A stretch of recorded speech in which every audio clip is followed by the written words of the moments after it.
El Minuto Legal. Estimados socios, estimados socias, bienvenidas y bienvenidos a un nuevo capítulo del podcast de Minuto Legal. Hoy vamos a hablar de un proyecto bastante relevante en materia de política hídrica que está hace bastante tiempo en el Congreso, que es la Ley Marco de Desalinización. Esta ley fue aprobada en el Senado y actualmente está en segundo trámite constitucional en la Cámara de Diputados. Esta ley se presentó ya hace bastante tiempo, como nos va a contar Camila. Es una iniciativa que se presentó el año 2018 y evidentemente lleva bastante tiempo en tramitación. Y se trata de una reforma estructural que busca ordenar una actividad que creció rápido, pero sin una regulación clara, y que hoy se vuelve muy estratégica para enfrentar la escasez hídrica, especialmente en la zona centro y norte del país, ¿no es cierto?, donde hay evidentemente más problemas hídricos. Así que en este episodio revisaremos junto a Camila Ramos, abogada jefa de nuestra gerencia regulatoria, qué problemas viene a solucionar esta ley, cuáles son sus pilares centrales y también qué desafíos tiene hacia adelante. Así que, para empezar, cuéntanos, Camila, ¿por qué se necesita esta ley? Hola, Ignacia. Bueno, a ver, ¿por qué se necesita esta ley? Esta ley emerge en un contexto en Chile en donde no había una regulación específica para la desalinización y, como decías tú, sí existe una necesidad de encontrar otras fuentes hídricas para el uso humano, para el uso de saneamiento, para el uso comercial, etcétera. Pero no existía un marco jurídico concreto. Habría que recurrir a distintas normativas dispersas, antiguas, poco precisas, para innovar, por decirlo así, y poder regular esta actividad. ¿Y esto qué problema generaba a un inversionista? Primero que todo, teníamos una poca certeza jurídica para el inversionista de decir, bueno, aquí tengo un marco jurídico que permite hacer esto A, B y C. Esto no estaba establecido con estas leyes dispersas que yo te comentaba. Claro, y por eso es una ley marco, porque busca como organizar todo en una sola ley y en el fondo aclarar bajo un solo marco todo el tema de la desalinización. Sí, efectivamente. Y las distintas implicancias que tiene desalinizar y el uso del agua. O sea, es interesante porque busca abordar distintos aspectos que preocupan a la sociedad respecto a la estrategia hídrica. En segundo lugar, dado que teníamos este marco jurídico fraccionado, en donde hay distintas entidades que están relacionadas, no existía una debida coordinación entre estas instituciones, como era DGA, Ministerio de Defensa, que es el que entrega actualmente una concesión marítima, el SEA y obviamente las instituciones medioambientales. Ya, además de eso, nos encontramos con pocos criterios claros sobre lo que son los costos, los impactos, la ubicación y, por sobre todo, y que se dio mucha discusión, el acceso del agua a la comunidad, el acceso social al agua, en donde de hecho se discutió mucho de que tiene que existir una primacía del uso del agua por parte de la sociedad para el uso humano. Y en esa discusión legislativa se fue ordenando el cómo se iba a establecer ciertas condiciones en el otorgamiento de ciertas concesiones de agua para desalinizar. Perfecto.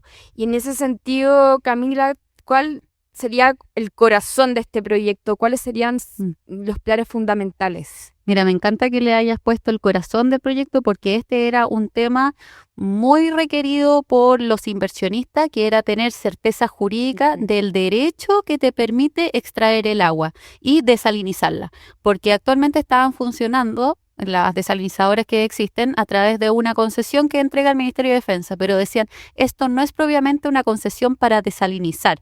¿Y qué es lo que está haciendo este proyecto de ley? Es establecer un instrumento especial, que es esta concesión marítima especial para desalinización.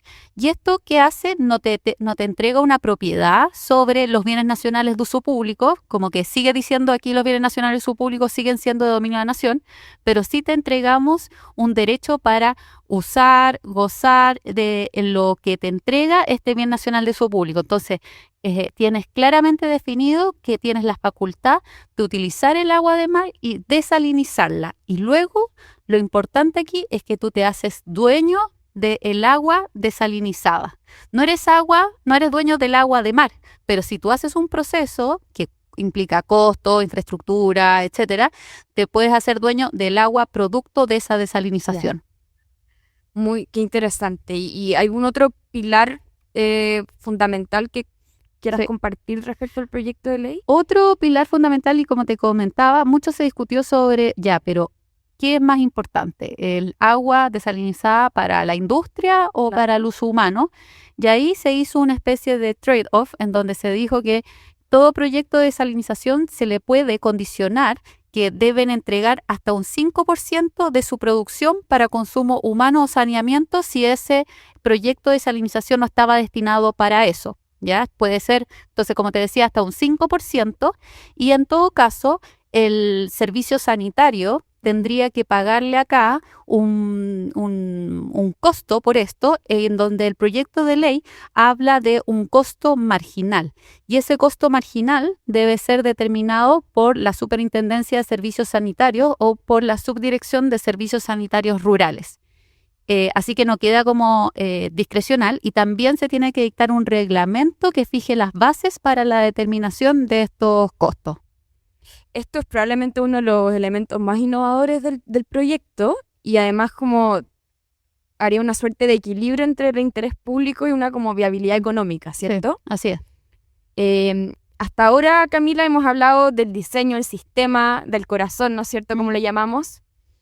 Pero si uno escucha desalinización, lo primero que aparece es la preocupación ambiental, ¿cierto? ¿Quién controla eso? ¿Dónde se revisan los impactos? No sé si nos puedes contar un poco de eso también. Sí, el proyecto de ley también viene a zanjar aquí una discusión que existía de la situación como se encuentra actualmente, en donde los proyectos de desalinización y los proyectos de extracción masiva de agua de mar tienen que ingresar al sistema de evaluación de impacto ambiental. O sea, aquí nos queda una obligación clara de que se tiene que someter a esa regla, y claramente sabemos que va a emitirse una RCA, y con esa RCA se pueden establecer ciertos condicionantes para la ejecución de este proyecto. Asimismo, es relevante que, esta concesión especial la va a entregar el Ministerio de Defensa previo un informe de la DGA.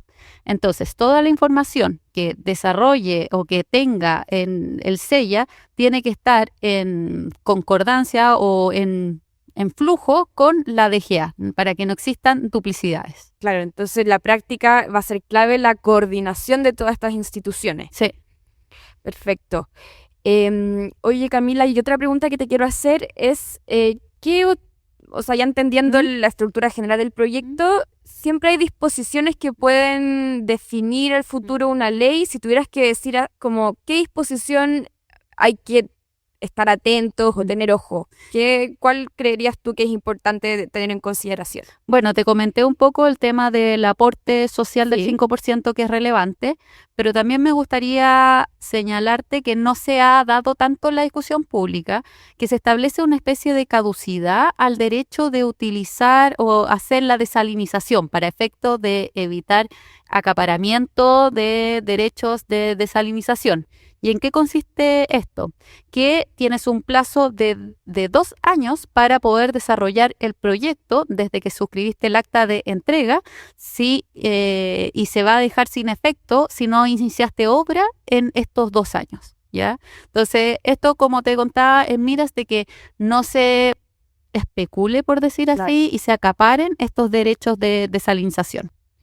Y eso puede ser más o menos delicado porque afecta la certeza de la inversión. Mira, yo creo que no veo que afecte tanto a la certeza de la inversión, porque el sujeto ya le están advirtiendo por la ley que si invirtió todo esto para obtener esta derecho de desalinización, tiene que ejercer sus obras en el plazo de 2 años, ¿ya? Perfecto. ¿Otro artículo que debamos poner atención o que tú creas que haya que tener especial ojo? Mira, hay un tema que siempre nosotros que promovemos el desarrollo de la actividad privada, que tenemos que tener en consideración, es que se estableció que el Estado puede desarrollar estas actividades, ¿ya? Esta es una norma de quórum calificado. ¿Por qué? Porque estás habilitando al Estado por decirlo así, que desarrolle una actividad que podrían desarrollar los privados. Pero también tiene sentido que se puedan considerar estas alternativas en caso que hay ciertas zonas en donde no se pueda proveer agua de uso humano y los privados no tengan los incentivos para desarrollarlo. O sea, en regiones donde el agua escasea de verdad, esto puede marcar una diferencia enorme. Sí, así es. Y para ir cerrando, Camila, ¿qué impresión general deja esta ley? Mira, yo creo que es una ley que significa un avance en materia de desalinización porque viene a establecer certezas jurídicas respecto a aspectos que no estaban determinados con la legislación, con el desorden legislativo que teníamos actualmente para abordar estas materias. Así que eso es positivo. Pero también nos quedan ciertos desafíos, por decirlo así, de aquí en adelante, como sería que se dicten los reglamentos a tiempo, que el funcionamiento de esta estrategia de desalinización que tiene que dictar el Estado, de la cual va a depender que se entregue las concesiones de desalinización, la coordinación de los distintos entes, fortalecer la capacidad técnica del Estado y que existan ciertas normativas o ciertos criterios estables en materias ambientales al momento de desarrollarse los proyectos de desalinización. Así que eso yo podría decir que serían los próximos desafíos al respecto. Claro, y si esta implementación futura se hace bien, la desalinización deja de ser un montón de proyectos aislados, ¿cierto? Y se vuelve una suerte de política pública más estratégica y más general, ¿verdad? Sí, así es. Súper. Bueno, a todos los socios y socias que nos escuchan, para ir cerrando, la iniciativa se discutió esta semana en la Comisión de Recursos Hídricos de la Cámara. Y por ahora bajó su urgencia de suma urgencia a simple para continuar con un debate lo más técnico posible y continuar con un periodo de audiencias en este segundo trámite constitucional. Camila, muchas gracias por acompañarnos el día de hoy en este capítulo y nos vemos próximamente en una nueva oportunidad del podcast de Minuto Legal. Muchas gracias. El Minuto Legal.